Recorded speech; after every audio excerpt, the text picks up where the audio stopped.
मुनीर ने इसका काम तो कर दिया था, लेकिन साथ ही इसे समझाया भी था कि अब इसे मोहतात हो जाना चाहिए। दुश्मन पूरी प्लानिंग से अब इस पर हमला करेगा, इसलिए इसे भी अपनी पूरी तैयारी रखनी चाहिए। वो खाली सर हिला कर रह गया था, वरना इसे भी समझ नहीं आ रही थी कि वो क्या करे। पहले इसने सोचा कि हुरैन को एतमाद में लेकर इसे सब कुछ सच सच बता दे, लेकिन फिर ये सोच कर बाज आ गया कि कहीं वो इसे झूठा न समझे। ये बात लाजमी थी कि इसकी सारी कहानी सुनकर हुरैन पहले तो इसे झूठ बोलने पर जलील करती, और फिर इसके दिल में ये बात भी आ जानी थी कि कहीं हातिम की मोहब्बत इसके बाप से इंतकाम लेने का कोई प्लान तो नहीं। वो बुरी तरह से फंस चुका था। फिर वो इसी फैसले पर पहुंचा कि वो इन सब मामलात से हुरैन को अलहदा रखेगा, क्योंकि इसकी मोहब्बत की अपनी जगह थी और इसके दुश्मन की अपनी।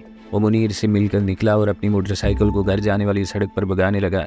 जल्दी इसे एहसास हो गया कि इसका पीछा किया जा रहा है। इसने बेमकसद ही मोटरसाइकिल को 2-3 सड़कों पर घुमाया, लेकिन वो सफ़ेद शेरॉड हनूज इसके पीछे ही थी। इसे शिद्दत से किसी गड़बड़ के होने का एहसास हो रहा था और इसने बेख्तियारी मोटरसाइकिल की रफ्तार बढ़ा दी और साथ ही इसने जेब से फ़ोन निकालकर मुनीर को कॉल मिलाई। बेल जा रही थी, लेकिन मुनीर ने कॉल नहीं उठाई। अभी वो दोबारा से कोशिश करता है कि शेरॉड की स्पीड में इजाफा हुआ और वो पलक झपकते में इसके बराबर आ गई और इसके कुछ करने से पहले इसकी मोटरसाइकिल को भरपूर साइड मारती हुई थोड़ा आगे निकली। वो अचानक लगने वाली टक्कर से डगमगाया और मोटरसाइकिल संभालने के चक्कर में सड़क के दरमियान में मौजूद ग्रीन बेल्ट से टकराकर कलाबाजियां खाता हुआ सड़क के बीच में गिर गया। रात का वक्त था और सड़क सुनसान पड़ी थी, इसलिए इसे कोई न देख सका।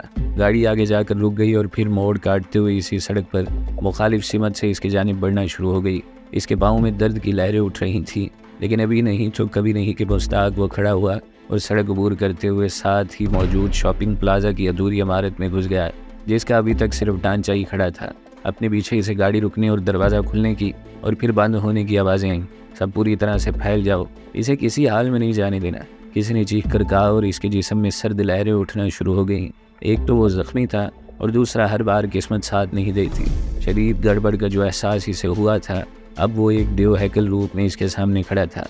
सबसे पहले इसने मोबाइल साइलेंट पर किया और फिर से मुनीर को कॉल मिलाई, लेकिन अभी भी इसकी कॉल न उठाई गई। वो कुछ सोचते हुए इमारत में आगे जाने की बजाय वहीं एक पिलर की आड़ में छुपकर खड़ा हो गया, क्योंकि दुश्मन भी यही समझ रहा था कि वो फ़ौरन अंदर की जानिब भागेगा। थोड़ी देर में ही इसे अपनी जहनी फरासत पर खुशी हुई जब दुश्मन तेज़ी से इसके पास से गुजरते हुए अंदर की जानिब बढ़ गया। वो तादाद में 5 थे और सब के सब पले हुए थे। तुम दोनों ऊपर की मंजिल देखो, हम दो यहाँ नीचे ही तलाश करते हैं और ये बाहर जाने वाले रास्ते पर नज़र रखेगा। इसे इसी बंदे की आवाज़ सुनाई दी जो शायद इन सब का सरबराह था। वो पांचों बातें करते हुए अंदर की तरफ जा रहे थे और इससे पहले कि वो बंदा इनमें से वापस बाहर जाने वाले रास्ते पर आता, वो खामोशी से दबे पाँव बाहर निकल गया। मोटरसाइकिल इससे काफ़ी आगे सड़क के दरमियान पड़ी थी और इस तक पहुंचना खतरे से खाली नहीं था, जबकि गाड़ी इसके सामने मौजूद थी। वो झुके हुए अंदाज में गाड़ी तक आया और ये देखकर इसकी खुशी की इंतहा न रही कि गाड़ी की इग्निशन में चाबी मौजूद थी। इसने आराम से दरवाज़ा खोला और अंदर बैठकर बगैर दरवाज़ा बंद किया इग्निशन में चाबी घुमा दी। शेरॉड एक चिंगाड़ के साथ स्टार्ट हुई और इसने फ़ौरन से इसे गियर में डालते हुए एक्सीलेटर पर दबाव बढ़ा दिया। गाड़ी के पहिए चिरचिराए और वो गोली की तरह निकली। वो अपनी मोटरसाइकिल को बचाते हुए साइड से निकला तो इसे अपने पीछे फायरिंग की आवाज़ें आना शुरू हो गईं, लेकिन वो रुका नहीं। साथ ही इसने मोबाइल निकालकर फिर से मुनीर को कॉल मिलाई। जी शहजादे, बोल क्या हो गया? मुनीर चहकते हुए बोला। मर गया शहजादा, मुझ पर हमला हो गया मुनीर भाई। अब गाड़ी लेकर गुलबर्ग के सामने पहुँचो, मैं वहीं आ रहा हूँ। वो बौखलाए हुए लहजे में बोला तो मुनीर ने फ़ौरन ओके कह के कॉल काट दी। थोड़ी देर में वो गुलबर्ग के सामने पहुंच गया जहां मुनीर पहले से मौजूद था। इसने शेरॉड को वहीं छोड़ा और इसकी चाबी जेब में डालते हुए लैंड क्रूज़र में बैठ गया। क्या हो गया यार, तुझे लगी है क्या? मुनीर इसे देखकर परेशानी के आलम में बोला। सालों ने बाइक को टक्कर मार दी और फिर वो सारी रोदाद मुनीर को सुना गया। मेरा बाइक वहीं पड़ा हुआ है यार, इसका कुछ करना लाजमी है, वरना वो इसे ही किसी वारदात में डालकर मेरे पल्ले लगा देंगे। वो फिक्रमंदी से बोला तो मुनीर ने आज़ीन तैश के आलम में गाड़ी इसी यानी मोड़ दी जहाँ ये वाक़या रोनुमा हुआ था। ये किधर जा रहे हो भाई? वो परेशानी से बोला। इनकी ऐसी की तैसी, तो बस देखना मैं इनका क्या हल करता हूँ, मुनीर गुस्से के आलम में बोला। इसके बरक्स मेरे दिमाग में कुछ और चल रहा है, वो तकलीफ़ में भी मुस्कुराते हुए बोला। तो बस आराम से बैठा रहे और देख मैं क्या करता हूँ इनके साथ। मुनीर बहुत गुस्से में था। वो सुनो तो सही भाई, मैं क्या करना चाह रहा था, वो मुनीर के बाजू पर दबाव डालते हुए बोला और फिर अपने दिमाग में मौजूद शैतानी प्लान इसे बताने लगा, जिसे सुनकर इस हाल में भी मुनीर की होंठों पर अजली मुस्कुराहट छा गई। वैसे तो बहुत कमीना है हातिम, लोगों की ज़रा सी खुशी भी तेरे से देखी नहीं जाती। वो गाड़ी का स्टीयरिंग व्हील घुमाते हुए इसे देखकर बोला और लैंड क्रूज़र मुखालिफ सिमत में डालकर इसे दौड़ाने लगा। हुरैन को शब्बीर और जमील की हुई गुफ्तगू के बाद से एक अजीब सी बेचैनी लगी हुई थी और वो इसे कोई नाम न दे पा रही थी। अपने कमरे में वो जले पैर की बिल्ली बनी यहाँ से वहाँ चक्कर काट रही थी, लेकिन जब इसे किसी तौर चैन न मिला तो इसने मोबाइल उठाते हुए हातिम का नंबर डायल कर डाला और ये फेल इसे गैर इरादी तौर पर सरजद हुआ था। इसकी कॉल 2-3 घंटियाँ बजने के बाद ही उठा ली गई। ज़ही नसीब आपको याद कर रहा था और देखो आपका फ़ोन आ गया। इसे हातिम की ऐसी आवाज़ सुनाई दी जैसे वो तकलीफ़ में बोल रहा हो। हातिम तुम ठीक हो ना? बेख्तियारी वो पूछ बैठी। हाँ बिल्कुल ठीक हूँ। क्यों, क्या हो गया मुझे? हातिम अजीब से लहजे में बोला। पता नहीं यार, लेकिन मुझे एक अजीब सी परेशानी लगी हुई है, जैसे जैसे कुछ होने वाला है। वो जो महसूस कर रही थी वो फ़ौरन से हातिम को बता डाला। इसे कहते हैं दिल को दिल से राह होता है। अभी तक सुना था, आज देख भी लिया। कुछ नहीं यार, एक छोटा सा एक्सीडेंट हो गया था मेरा, अभी हॉस्पिटल ही जा रहा हूँ। हातिम हंसते हुए बोला। तुम्हें चोट तो नहीं लगी और कैसे हुआ ये सब? वो परेशानी से बोली। यार बाइक को एक गाड़ी वाला टक्कर मार गया, अल्लाह ने बचा लिया, बस अभी तो हल्का सा दर्द ही रह गया है। हातिम इसे बता रहा था, लेकिन इसकी आवाज़ इसका साथ नहीं दे रही थी। साफ पता लग रहा था कि वो अच्छी खासी तकलीफ़ में मुब्तला है। झूठ मत बोलो हातिम, जब मैं ये जान सकती हूँ कि तुम्हें कुछ हो गया है तो मुझे ये भी पता लग सकता है कि कितना कुछ हो गया है। वो इतनी यकीन से बोली कि हातिम की बोलती बंद हो गई और वो खामोश हो गया। अब बोलो भी पागल, कहाँ लगी है? वो बेचैनी से बोली। यार पाँव में लगी है, अभी चेकअप करवा कर इन्फॉर्म करता हूँ तुम्हें। हातिम ने एक सर्द आह भरते हुए इसे बताया।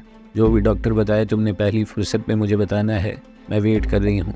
वो लाचारी से बोलती हुई फ़ोन कॉल काट गई और अपना सर पकड़ कर वहीं बैठ गई। तो खेल शुरू हो चुका है। या अल्लाह इसे महफूज रखना। मेरे बाप और भाई इस मामले में पूरे जल्लाद हैं। प्लीज़ अल्लाह मियाँ जी इसे अपने हिफ्ज़ व अमान में रखना। वो सच्चे दिल से दुआ मांग रही थी और एक बार फिर भूल गई थी कि इसके दिल में हातिम के लिए कितनी नफ़रत भरी हुई है। वो सिर्फ मेरा शिकार है। अगर वो गलत है तो ये फ़ैसला मैंने करना है कि इसके साथ क्या करूँ। किसी और को तो मैं बीच में आने नहीं दूँगी। अचानक से वो फिर से वही हुरैन बन गई जिसे हातिम से नफ़रत थी और ये सोचने लगी कि अब कैसे वो हातिम को अपने भाई के प्लान से आगाह करे। वो तेज़ी से सुलेमान के वेयर हाउस की जानिब बढ़ रहे थे, क्योंकि मुनीर अपने मुखबर से पता करवा चुका था कि सुलेमान अभी वहीं मौजूद है और साथ ही इसने अपने बंदों को कॉल करके तैयार रहने का हुक्म भी दे डाला। रास्ते से इन्हें उठाकर वो लोग आधे घंटे में वेयर हाउस के सामने मौजूद थे। हातिम के प्लान के मुताबिक वक़्त ज़ाया करना बेवकूफ़ी थी और जब सुलेमान इस आस में बैठा हो कि अभी उसके कारिंदे खुशखबरी लाएंगे तो ऐसे में वो इसको करारा जवाब देना चाह रहा था। इसलिए वो लोग फ़ौरन से निकल पड़े थे। थोड़ा वक्त इन्हें ज़रूरी तैयारी करने में लगा और फिर वो अंदर दाखिल हो गए। जब वो सुलेमान के कमरे के बाहर पहुँचे तो इन्हें अंदर से सुलेमान के चीखने की आवाज़ें आईं। क्या मतलब है, वो निकल गया? वो ये हरामज़ादो, तुम पहलवानों से एक बंदा नहीं संभाला गया। मैंने इसे ख़त्म करने का बोला था और वो तो तुम्हारे काबू में ही नहीं आया। लानत है तुम लोगों पर। हुए मुझे नहीं पता ज़मीन खोद कर निकालो या आसमान से लेकर आओ, लेकिन मुझे इसकी लाश यहाँ अपने सामने चाहिए। सुलेमान दौड़ता हुआ बोला तो हातिम के इशारे पर वो सब एक साथ अंदर दाखिल हो गए। अब इतनी भी मेहनत की ज़रूरत नहीं जनाब। सुलेमान खकवानी साहब, ये लो हम खुद ही चलकर आपके दीदार के लिए तशरीफ़ ले आए। हातिम अंदर दाखिल होते हुए ज़हर खंद लहजे में बोला और इसके पीछे इसके 5 बंदों की फ़ौज भी अंदर चली आई। तो सुलेमान का मुँह खुले का खुला रह गया। मुझे मरवाएगा, साला बंदे भेजेगा, अब सोच तुझे हमारे अजाब से कौन बचाएगा। इसने अपनी बात मुकम्मल करते ही एक हाथ से सामने पड़ी कुर्सी उठाई और बगैर देखे सुलेमान को दे मारी, जिसे खाकर वो अपनी कुर्सी समेत पीछे की जानिब उलट गया। पकड़ कर लाओ इस बेगैरत को यहाँ मेरे सामने। हातिम दाड़ता हुआ बोला तो इसके साथ आए बंदे मशीनी अंदाज में टेबल के पीछे गए और सुलेमान को कॉलर से पकड़ कर इसके सामने ला खड़ा किया। इसका सर फट गया था और वहाँ से खून निकल रहा था। तू और तेरा बाप, मैं चाहूँ तो एक लम्हे में तुम दोनों को मसल कर रख दूँ, लेकिन मैं अगर तुम्हें हर बार छोड़ देता हूँ तो इसके पीछे को वजह है। इसे मेरी कमज़ोरी हरगिज़ न समझना। हातिम इसे गिरबान से पकड़ते हुए दहाड़ा। मैं जानता हूँ कि वो बेशर्म हुरैन तेरे साथ मिलकर हमारी खबरें तुझे दे रही है, लेकिन याद रखना मैं तुम दोनों को नहीं छोड़ूंगा। तुम्हें मैं नंगा करूँगा। सुलेमान अपने होश में नहीं था, इसलिए मुगल्लज़ात बकने लगा। इसे यह भी परवाह नहीं थी कि वो अपनी सगी बहन के लिए कैसी ज़बान इस्तेमाल कर रहा है, लेकिन हातिम के लिए ये बात नाकाबिले बर्दाश्त थी। इसलिए इसका हाथ पूरी कुव्वत से घूमा और सुलेमान के मुंह पर अपना वाज़े निशान छोड़ गया। और बेगैरत, शर्म कर, किसी लड़की के बारे में तू कैसी बातें कर रहा है? और ये साली हुरैन कौन है? अब वो नासमझी से मुनीर की तरफ देखते हुए बोला और साथ ही इसे आँख का एक खफीफ सा इशारा भी कर दिया। होगी इसकी कोई माँ। अबे हम मर्द हैं, औरतों का सहारा नहीं लेते। जो करना है वो सीना तान कर करते हैं। मुनीर इसका इशारा समझते हुए अपने सीने पर हाथ मारते हुए बोला। सुलेमान के चेहरे पर उलझन के तासरात नमूदार हुए। मैं जानता हूँ मेरी बहन तुम लोगों के साथ मिलकर हमें धोखा दे रही है, लेकिन मैं भी सबूत के साथ तुम लोगों को पकड़ूंगा। सुलेमान डटाई का मुजाहिरा करते हुए बोला। बेटे पहले हमसे तो निमट ले, अगर बच गया तो सबूत इकट्ठे करता रहियो।